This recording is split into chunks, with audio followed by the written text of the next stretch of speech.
ఐబొమ్మ పేరుతో సినిమాలను పైరసీ చేస్తున్న ఇమ్మడి రవిని అరెస్ట్ చేసినా పైరసీ ఆగట్లేదు. ఐబొమ్మ రవిని అరెస్ట్ చేసిన 24 గంటల్లోనే బొప్పం టీవీ, ఐబొమ్మ వెబ్సైట్లు క్లోజ్ అయినా కొత్తగా ఐబొమ్మ 1 ప్రత్యక్షమైంది. దీనిపై దృష్టి పెట్టిన సైబర్ క్రైమ్ పోలీసులు ఆ సైట్లలో కేవలం రివ్యూలు మాత్రమే వస్తున్నాయని చెప్పారు.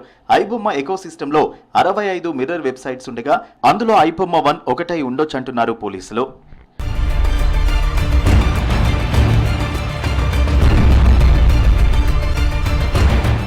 ఉదయం చంచల్గూడ జైలు నుంచి ఐబొమ్మ రవిని సీసీఎస్ ఆఫీస్కు తరలించారు పోలీసులు. సినిమా పైరసీ కేసులో రవిని 5 రోజుల పోలీస్ కస్టడీకి నాంపల్లి కోర్టు అనుమతి ఇచ్చింది.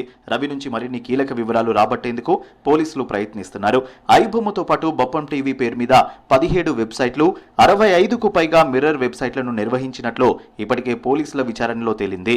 ప్రతి నెల సుమారు 3.7 మిలియన్ల యూజర్లు ఈ సైట్లలో లాగిన్ అవుతున్నారని తెలిపారు పోలీసులు.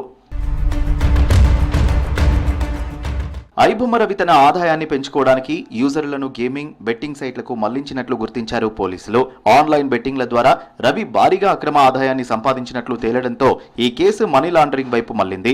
ఈడీ అధికారులు హైదరాబాద్ సిపికి లేఖ రాశారు. హైదరాబాద్ పోలీసులు కేసుకు సంబంధించిన వివరాలు ఇవ్వగానే ఈడీ ఈసీఐఆర్ నమోదు చేసి విచారణను మొదలుపెట్టనుంది. రవిని కస్టడీకి తీసుకున్న పోలీసులు మొదటి రోజు విచారించారు. తొలి రోజు పలు కీలక విషయాలపై రవిని ప్రశ్నించారు అధికారులు. సీసీఎస్ టీం రవి బ్యాంక్ లావాదేవీలను పరిశీలించింది. అతని నెట్వర్క్ ఎలా పనిచేసింది, వెబ్సైట్ నిర్వహణకు ఉపయోగించిన ఇంటర్నెట్ సోర్సులపై కూడా ఆరా తీశారు అధికారులు. ఈ విచారణలో భాగంగా రవిపై ఫారినర్స్ యాక్ట్ సెక్షన్ కూడా జోడించారు. రవి ఉపయోగించిన ఎన్ఆర్ఈ ఖాతాలు, క్రిప్టోకరెన్సీ ట్రాన్సాక్షన్స్, డిజిటల్ వ్యాలెట్లు, బ్యాంక్ ఖాతాలపై పోలీసులు విచారణ చేస్తున్నారు. ఆన్లైన్ మోసం, పైరసీపై వివరాలు సేకరిస్తున్నారు. ఐబొమ్మ వెబ్సైట్ నడపడానికి రవి ఎంజెల్ ఐపీ మాస్క్ ఉపయోగించి ఐపీ అడ్రస్లు మారుస్తూ ఆన్లైన్ ట్రేసింగ్ కు అడ్డుకట్ట వేసినట్లు సీసీఎస్ విచారణలో తేలింది.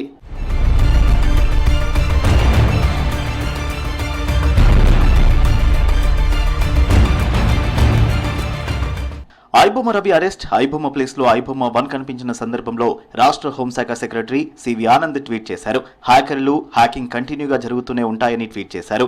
ఒకరిని అరెస్ట్ చేసినంత మాత్రాన పైరసీ ఆగిపోదని, అతడి స్థానంలో మరొకడు వస్తాడని పోస్టు పెట్టారు. పైరసీ ఆగాలంటే ఈజీ మార్గాల్లో డబ్బు సంపాదించాలనే కోరిక తగ్గించుకోవాలని సూచించారు సివి ఆనంద్.